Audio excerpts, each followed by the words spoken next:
नमस्कार। मनसुखभाई सुवाग्या, अध्यक्ष जल क्रांति ट्रस्ट राजकोट। आज का विषय है व्यसन मुक्त जीवन, व्यसन मुक्त भारत एवं व्यसन मुक्त विश्व। जब मानव संस्कृति का सारे विश्व में विकास हुआ तो मानव ने कृषि, गोपालन से, अपनी बुद्धि से अन्न उत्पादन, दूध उत्पादन, फल उत्पादन, रसोई कला का संशोधन किया। तो मेरी समझ में जो पदार्थ खाने के लिए था वो बिगड़ गया तो उनका स्वाद बदल गया, उसमें से कोई जहरीला बन गया है, कोई हमें स्वाद बेस्वाद बन गया।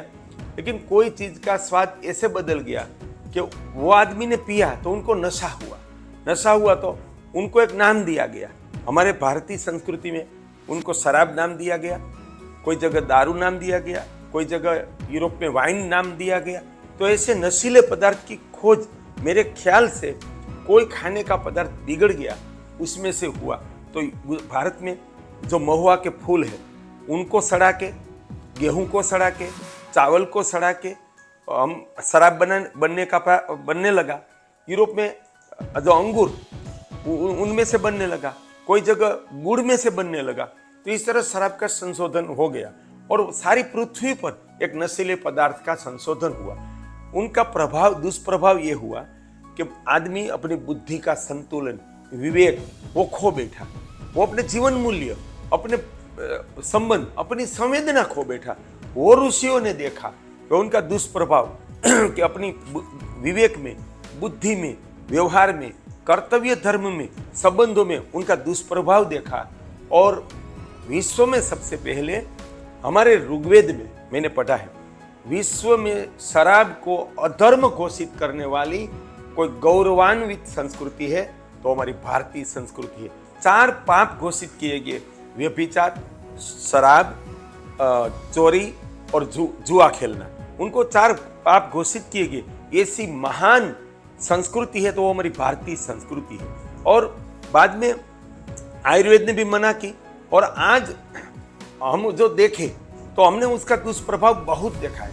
लेकिन उनके पहले मैं देश और विश्व को बताना चाहता हूँ, सारे विश्व की प्रजा शराब की खोज करके वो पी रही थी।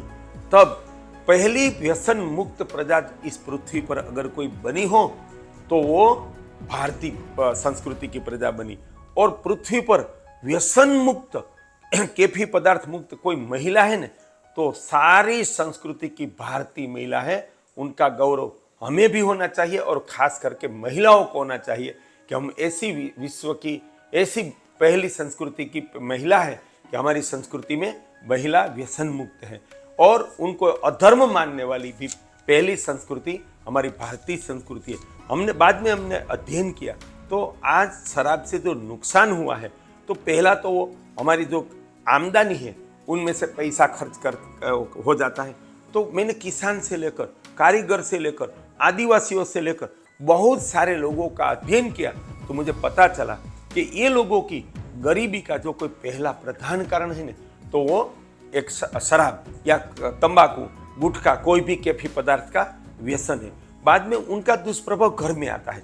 दाम्पत्य में झगड़ा, परिवार में झगड़ा, पड़ोस में झगड़ा, गांव में झगड़ा, घर से लेकर गांव में हत्या, प्रदेश में हत्या, डाइवोर्स हो जाना, आत्महत्या कर लेना, वो भी सभी अशांति का, अराजकता का, अधर्म का कारण ये शराब और कैफी पदार्थ है। इसके बाद मनुष्य का क्या होता है, उनकी जो प्राण शक्ति है उनका नाश हो जाता है। इससे उनका बल का, सौंदर्य का, उनके पुरुषत्व का नाश हो जाता है। बहुत सारे आयुर्वेद के डॉक्टर हमारे मित्र हैं, वो बताते हैं कि आजकल वंध्यत्व की मात्रा बढ़ रही है।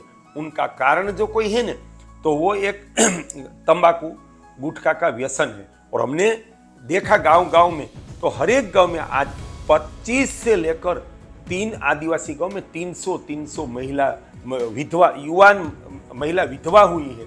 तो उनका कारण ये शराब, तंबाकू, गुटखा का व्यसन है।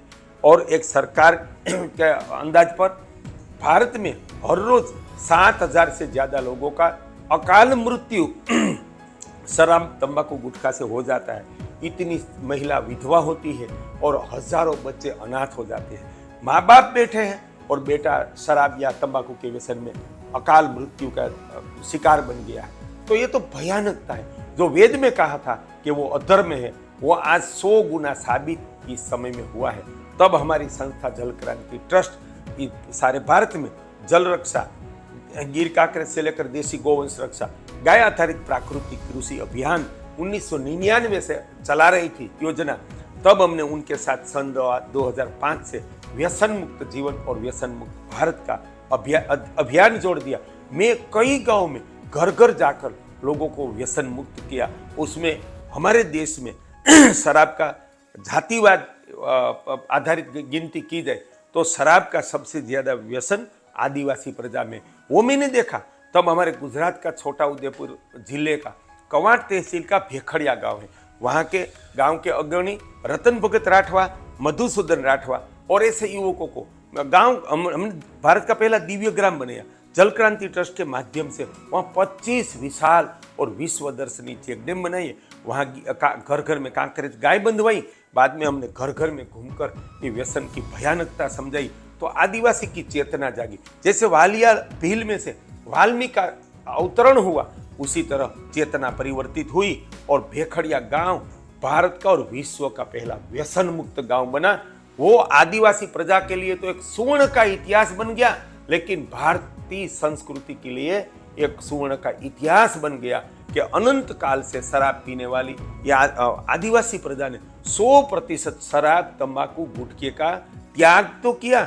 भेखड़िया भारत का ऐसा पहला गांव है कि जहां तंबाकू गुटखा की बिक्री का भी प्रतिबंध है। बाहर का मेहमान भी व्यसन नहीं कर सकता। तो देशवासियों, शराब, तंबाकू ऐसे कोई भी कैफी पदार्थ को अधर्म घोषित करने वाली पहली हमारी संस्कृति है, पहला हमारा शास्त्र वेद है। बाद में रामायण महाभारत में भी उल्लेख है। आज कुछ संप्रदाय उनका अच्छा प्रचार करते हैं व्यसन मुक्ति का, लेकिन वो उनके स्थापक नहीं है। स्थापक सनातन संस्कृति, वैदिक संस्कृति है, उनको अधर्म घोषित करने वाली। तो हमें हमारी संस्कृति का, हमारे धर्म का गौरव होना चाहिए, हमारे जीवन का हमें मूल्य होना चाहिए और हमें हमारी जिम्मेदारी का हमें ज्ञान होना चाहिए। ये व्यसन मुक्ति वो जीवन निष्ठा है, व्यसन मुक्ति दाम्पत्य निष्ठा है, व्यसन मुक्ति परिवार निष्ठा है, व्यसन मुक्ति हमारा संस्कृति धर्म है, व्यसन मुक्ति हमारा राष्ट्र गौरव है। उनको हम समझें और अपनी आत्म चेतना को जागृत करें और अपने जीवन को व्यसन मुक्त करें। आज अभी रक्षाबंधन कुछ 5-7 दिन में आ रही है, तो हमारे देश की सभी बेटियों को, महिलाओं को मेरा आह्वान है कि आप, हमारी परंपरा है, बहन राखी बांधती है तो भाई कोई न कोई उनको दान दक्षिणा या भेंट सौगात प्रदान करता है। तो आपको पैसा नहीं लेना है, साड़ी नहीं लेना है, बस भाई के पास से आप एक जहर मांग लो कि भैया ये तेरे जीवन का जहर है, हमारे परिवार का जहर है, हमारी संस्कृति का जहर है, हमारे राष्ट्र का जहर है। तुम इस रक्षाबंधन पर हमें जहर का दान दे दो, तो आपके भाई का भी कल्याण होगा और हमारी जो संस्कृति थी व्यसन मुक्त वो फिर से विश्व प्रकाशित होगी। तो हर एक बेटी महिलाओं को हमारा हृदय से आह्वान है कि हमने लाखों लोगों को व्यसन मुक्त किया है, भेखड़िया जामली को व्यसन मुक्त किया है। तो हमारे आचरण से, हमारे कर्तव्य धर्म से हम आह्वान करते हैं कि हर एक महिला अपने भाई को व्यसन मुक्त करे और वैसे भी पुरुष अपना सनातन धर्म समझे, अपने उनका मूल्य समझे, परमात्मा ने जो अनमोल जीवन दिया है उनका मूल्य समझे और अपना दाम्पत्य धर्म, परिवार धर्म, संस्कृति धर्म, राष्ट्र धर्म समझे और अपने इष्ट देव के पास जाकर गाय के ऊपर हाथ रखकर, तुलसी में जल चढ़ाकर, सूर्य के सामने जल चढ़ाकर व्यसन मुक्त बने। आजकल पढ़ी लिखी पीढ़ी कॉलेजों में सिगरेट पीती है, वहाँ से लेकर पंजाब में ड्रग्स फैल गई है। वो एंजॉय नहीं है, अधोगति है, अभिशाप है, सर्वनाश है। शिक्षित व्यक्ति वही है जो व्यसन मुक्त है, बुद्धिमान वही है जो व्यसन मुक्त है, संवेदनशील भावनाशील वही है जो व्यसन मुक्त है, धर्मनिष्ठ वही है जो व्यसन मुक्त है। तो हमारी पहचान व्यसन मुक्ति ही हमारी शिक्षा है, व्यसन मुक्ति ही हमारी बुद्धिमत्ता है, वही हमारा संस्कार है, वही हमारा धर्म है, वही हमारा कर्तव्य धर्म है। चलो हम अपने जीवन को, अपने परिवार को, अपने गांव को व्यसन मुक्त करके भारत को व्यसन मुक्त करें और सारे विश्व जो व्यसन की एक आंधी में डूबा है, अधोगति में डूबा है, उसमें से विश्व को व्यसन मुक्ति का संदेश प्रदान करें। 25 साल की राष्ट्र सेवा में भारत के 6000 से ज्यादा गांव में प्रत्यक्ष जाकर हमने ढूंढ निकाला कि हर एक छोटे गांव में 50 लाख से प्रारंभ करके 10-12 हजार जिसकी जनसंख्या है, वहां प्रति साल 5 करोड़ रुपया शराब, तंबाकू, गुटखा में व्यय होता है। तब मैं गांव वालों को कहना चाहता हूं कि हम सरकार से बार बार आर्थिक सहयोग मांगते, कोई भी गांव अपने व्यसन मुक्त हो जाए तो अपने व्यसन के 3 साल के रकम में से विकास कार्य, जल रक्षा, वृक्षारोपण, कृषि विकास, गोपालन और जाहिर सुविधा के कार्य करके धरती पर का स्वर्ग कोई भी गांव 3 से 5 साल में बन सकता है। तो वो हमारी दिशा विहीनता का कारण हमारी गरीबी है, और तो इतना नुकसान आर्थिक है, इससे ज्यादा नुकसान कार्य क्षमता में। आदमी युवानी में बूढ़ा हो जाता है, उनकी जो 12-14 घंटे काम करने की पुरुषार्थ करने की क्षमता है वो 2-3 घंटे में थक जाता है। तो देश को और विश्व को कितना नुकसान है वो इस देश के शिक्षा विभाग को, सरकार को, धर्म क्षेत्र को भी पता नहीं है। वो हमने प्रत्यक्ष गांव गांव में देखा है। तो देशवासियों, व्यसन एक सर्वनाश है, वो कोई आनंद नहीं है, नहीं वो कोई एंजॉय नहीं है। जीवन से लेकर राष्ट्र, संस्कृति, परिवार और जगत का विनाश का दुष्कृत्य है। तब हम प्रतिज्ञा करते हैं कि दीप को परमात्मा का स्वरूप माना गया है। तब हमने लाखों लोगों को व्यसन मुक्त किया है, आदिवासी गांवों को व्यसन मुक्त किया है। हम संकल्प करते हैं कि हम अपने राष्ट्र धर्म से सारे भारत में ये विचार को फैलाकर भारत को और भारतीय संस्कृति को व्यसन मुक्त करेंगे, और सारे विश्व को व्यसन मुक्त जीवन, व्यसन मुक्त राष्ट्र और व्यसन मुक्त विश्व का संदेश देंगे, प्रेरणा देंगे। भारत माता की जय। वंदे